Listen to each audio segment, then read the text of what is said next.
ಎಲ್ಲ ನನ್ನ ಸಹೋದರ ಅಂತಂದ್ರು ಅವರು. ಅದಕ್ಕೆ ಅವ್ರಿಗೆ ಏನ್ ಹೇಳಿದ್ರು, ವಿಶ್ವ ಕವಿ ಕುವೆಂಪುರವರು ಅಂತ ಹೇಳಿದ್ರು.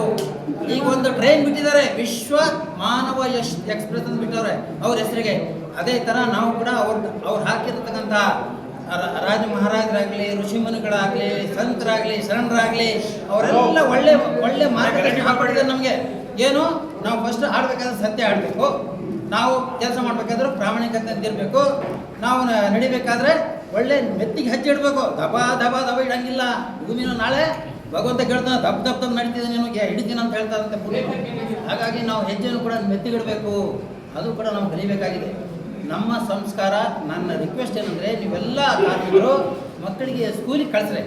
ನೋಡ್ರಪ್ಪ, ಮದುವೆ ಮುಂಜಿ ಅದು ಇದು ಅಂತೇಳಿ ಸ್ಕೂಲಿಗೆ ತಪ್ಪಿಸ್ಬೇಡಿ ದಯವಿಟ್ಟು. ಮಕ್ಕಳು ಓದಿ ಸುಸಂಖ್ಯತೆ ನೋಡಿ. ನಮ್ಮ ತಂದೆ ತಾಯಿಗೆ ಇವತ್ತು ನಾನು ಚಿರೋಣಿ ಆಗಿದ್ದೀನಿ. ಅವರೆಲ್ಲ ನನಗೆ ಭಾಳ, ನಮ್ಮ ತಾತ ಮೇಷ್ಟ್ರಾಗಿದ್ದರು. ಅವ್ರು ಹೇಳೋರು, ಬೇಟಾ ಬಣ್ಣ ಫಸ್ಟ್ ಬಣ್ಣ ಅಂತ ಪಡೆಯೋ ಪಡೆಯುತ್ತ ಸೊಪ್ಪು ಚೋತ ಅಂತ ಹೇಳಿದ್ರು. ನಾನು ಇವತ್ತು ಅವ್ರಿಗೆ ನೆನೆಸ್ಕೊಂಡ. ಅವರಿಲ್ಲ ಪಾಪ ಸುನಿಗಿದ್ದಾರೆ, ಭಗವಂತ ಅವರಿಗೆ ಸ್ವರ್ಗಕ್ಕೆ ಕಳಿಸ್ಲಿ. ಅವ್ರು ಹಾಕಿಕೊಟ್ಟಂಥ ಮಾರ್ಗದರ್ಶನ ಅವರು ಕೂಡ ಅಷ್ಟೇ. ಅವ್ರ ನೆರಳಿಗೆ ಹೆದ್ಕೊಳ್ಳೋರು. ನಮ್ಮ ತಾತ ಈ ನೆರಳಿಗೆ ಕೂಡ ಹೆದ್ಕೊಳ್ಳೋರು, ಅಷ್ಟು ಸ್ವಭಾವದವರು. ಸ್ಕೂಲಲ್ಲಿ ಸ್ಕೂಲಲ್ಲಿ ಅವ್ರು ಮನುಷ್ಯರಾಗಿದ್ದರು. ಯಾರಾದರೂ ಲಕ್ಷ್ಮಮ್ಮ ನಿಮ್ಮ ಮಗಳು ಬಂದಿಲ್ಲ ಇವತ್ತು, ಯಾಕೆ ಬಂದಿಲ್ಲ, ಕಳಿಸ್ಬೇಕು ಸ್ಕೂಲ್ಗೆ ಅಂತ ಹೇಳೋರು. ಬಸಪ್ಪ ಕೇಳಿ ಒಂದು 2 ನಿಮಿಷ ಕೇಟಾಯ್ತು. ಬಸಪ್ಪ ನಿಮ್ಮ ಮಗ ಯಾಕೆ ಬರಲಿಲ್ಲ ಸ್ಕೂಲಿಗೆ ಅಂತೇಳಿ ಅವ್ರ ಮನೆಗೆ ಹೋಗಿ ಕೇಳಿ, ನಾಳೆ ಕಳಿಸ್ಬೇಕಪ್ಪ ನಿಮ್ಮ ಮಗನಿಗೆ ಅಂತೇಳಿ. ಜ್ವರ ಬಂದ್ರೆ ಮಾತ್ರೆ ಕೊಡಿ ಅಂತೇಳಿ ಇದರೆಲ್ಲ ಸೇವೆ ಮಾಡಿದ್ರು. ಅದೇ ಗುಣ ನಮಗೂ ಬಂತು. ಯಾವುದೇ ಕಾರ್ಮಿಕ ನಮ್ಮಲ್ಲಿ ಅರ್ಜಿ ಹಾಕಿದಾಗ ನಾನು ಅವ್ರಿಗೆ ಸ್ಪಂದನೆ ಮಾಡಿ ನನ್ನ ಕೈಲಾದಷ್ಟು, ನಾನೇನು ಆ ಥರ ಆಘಾತವಾಗಿ ಮಾಡಿದ್ದೀನಿ ಅಂತಂದು ಹೇಳಲ್ಲ. ನೀವೆಲ್ಲ ಗೊತ್ತಿದೆ, ನಿಮ್ಗಳು ದುಡ್ಡು ಬಂದಿದೆ ಗೊತ್ತಿದೆ, ನಾವು ನಡೆದಿದ್ದು ಗೊತ್ತಿದೆ, ಎಲ್ಲ ಗೊತ್ತಿದೆ.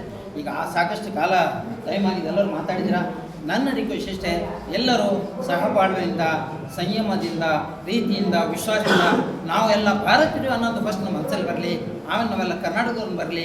ಆಮೇಲೆ ನಾವು ಇಡೀ ಜಿಲ್ಲೆ ತಾಲೂಕು ಅಂತ ಬಂದು ಒಳ್ಳೆ ರೀತಿಯಿಂದ ಕೆಲಸ ಮಾಡೋಣ. ನಮ್ಮ ದೇಶ ಮುಂದೆ ಬರಬೇಕಾದ್ರೆ ಎಲ್ಲ ಸುಶಿಕ್ಷಿತರು. ಈಗೆಲ್ಲ ಪರ್ಸೆಂಟೇಜ್ ಜಾಸ್ತಿ ಆಗಿದೆ, ಆದರೆ ತಿಳುವಳಿಕೆ ಕಮ್ಮಿ ಆಗಿದೆ.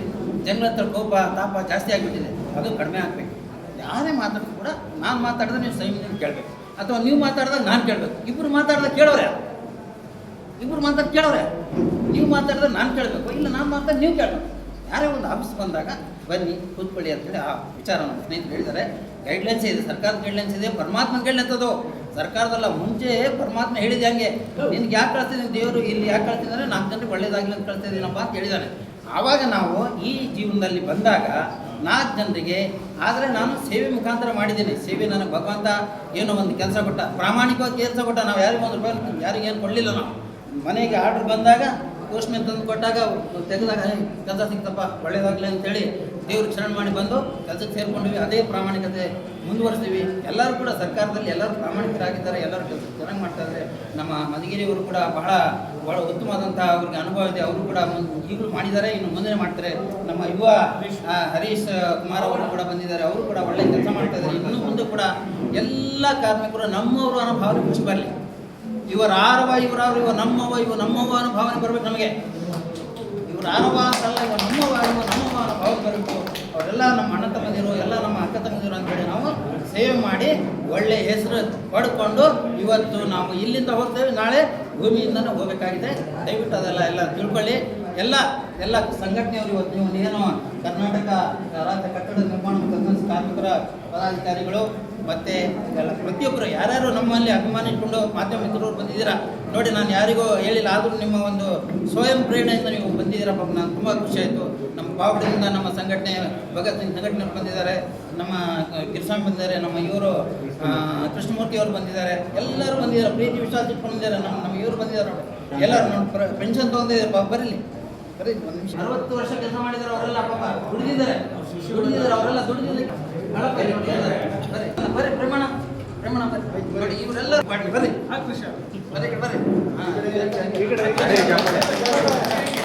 ನಮ್ಮ ಕಡೆ ಚೆನ್ನಾಗಿದ್ರೆ ಇವತ್ತೆಲ್ಲ ಚೆನ್ನಾಗಿದ್ದಂಗೆ ನಾವು ಅಲ್ವಾ. ಹೀಗಾಗಿದೆ. ನೀವೆಲ್ಲರೂ ಬಂದಿದ್ದಕ್ಕೆ ನನಗೆ ಇವತ್ತು ಎಲ್ಲ ಬೀಳ್ಕೊಡಿ ಸಮಾರಂಭ. ಕಾಮ್ರೇಡ್ ಅವ್ರಿಗೆ ಬಂದಿದ್ದಾರೆ. ಕಾಮ್ರೇಡ್ ಅವರು ಎಲ್ಲರ ಪರವಾಗಿ ಒಂದು ದೊಡ್ಡ ಚಪ್ಪಾಳೆ. ಅವರು ನಮ್ಮ ಸಾಹೇಬರ ಪರವಾಗಿ ಒಂದು ವಿಶ್ವಮಾಲಿಕೆ ಹಾಕ್ಬೇಕಂತ ಕೇಳ್ಕೊತಾ ಇದ್ದೀವಿ. ನಮ್ಮ ಕಾರ್ಮಿಕ ಇಲಾಖೆ, ಅನಕ್ಷರಸ್ಥರ ಇಲಾಖೆ ಮತ್ತು ಅವು ಶ್ರಮಜೀವಿಗಳ ಇಲಾಖೆ ಇಂಥ ಸಾವಿರಾರು ಇಲಾಖೆಗಳು ನಮ್ಮ ಕರ್ನಾಟಕದಲ್ಲಿದ್ದಾವೆ. ಅದರಲ್ಲೂ ಈ ಇಲಾಖೆ ಕೆಲಸ ಮಾಡ್ತಕ್ಕಂಥ ವ್ಯಕ್ತಿಗಳು ಸಹನೆ ಮತ್ತು ತಾಳ್ಮೆ ಮತ್ತು ಕಾನೂನುಗಳನ್ನು ತಿಳಿದಿರ್ತಕ್ಕಂಥ ಅಧಿಕಾರಿಗಳು ಅತಿ ಮುಖ್ಯ. ಅದನ್ನು ನಮ್ಮ ಅಬ್ದುಲ್ ಗಫೂರ್ ಸರ್ ಅವರು ಆಧ್ಯಾತ್ಮ ಮತ್ತು ಕಾರ್ಮಿಕ ಇಲಾಖೆಯಲ್ಲಿ ತಿಳಿದವರಲ್ಲಿ ಇರ್ತಕ್ಕಂಥವ್ರು ಜಾಸ್ತಿ ಜನ ಬರ್ತಾರೆ. ಅವರಿಗೆ ತಿಥಿ ಹೇಳಿ ನಮ್ಮ ಯೋಜನೆ ಅನೇಕ ಸವಲತ್ತುಗಳನ್ನು ಸಹ ಒತ್ತಿ ತಿಳಿಸಿ ಸುಮಾರು ಒಂದು 4-5 ಸಾವಿರ ಜನಕ್ಕೆ ಅವರು ನಮಗೆ ಸಹಾಯ ಮಾಡಿದ್ದಾರೆ. ಅವರಿಗೂ ಸಹ ನನ್ನ ಅಭಿನಂದನೆ. ನಮ್ಮ ಇಲಾಖೆ ಕಾರ್ಮಿಕರಿಗೆ ಸುಂದರವಾದ ದೇವಾಲಯ ನಿರ್ಮಾಣ ಮಾಡಲು ಕಾರ್ಮಿಕರು, ಕಾರ್ಯಾಂಗ, ನ್ಯಾಯಾಂಗ, ಶಾಸಕಾಂಗ, ಕಟ್ಟಡ ನಿರ್ಮಾಣ ಮಾಡಲು ಕಾರ್ಮಿಕರು, ಬಡವರ ಮನೆ, ಶ್ರೀಮಂತರ ಮನೆ ಮತ್ತು ರಸ್ತೆ ಅನೇಕ ಕೆಲಸಗಳನ್ನು ಮಾಡಲು ಕಾರ್ಮಿಕರು. ಕಾರ್ಮಿಕರಿಗೆ ದೇಶದಲ್ಲಿ ಯಾವುದೇ ಕೆಲಸಗಳು ಆಗಲಿಲ್ಲ. ಆದರೆ ಸರ್ಕಾರದವರು ಸಹ ಈ ಇಲಾಖೆಗೆ ಹೆಚ್ಚಿನ ಒತ್ತು ಕೊಡಬೇಕು. ಮತ್ತು ಮೇಲಾಗಿ ನಮ್ಮ ಇಲಾಖೆಯಲ್ಲಿ ಜನಪ್ರತಿನಿಧಿಗಳು ಹೆಚ್ಚಿನ ಒತ್ತು ಕೊಡಲು ಸಹಕಾರ. ಈಗ ಸಂತೋಷ್ ನಾಡ್ ಅವರು ಸಹ ಕಾರ್ಯೋನ್ಮುಖರಾಗಿ ಕೆಲಸ ನಿರ್ವಹಿಸ್ತಿದ್ದಾರೆ. ಅವರಿಗೂ ಸಹ ನನ್ನ ಅಭಿನಂದನೆಗಳು.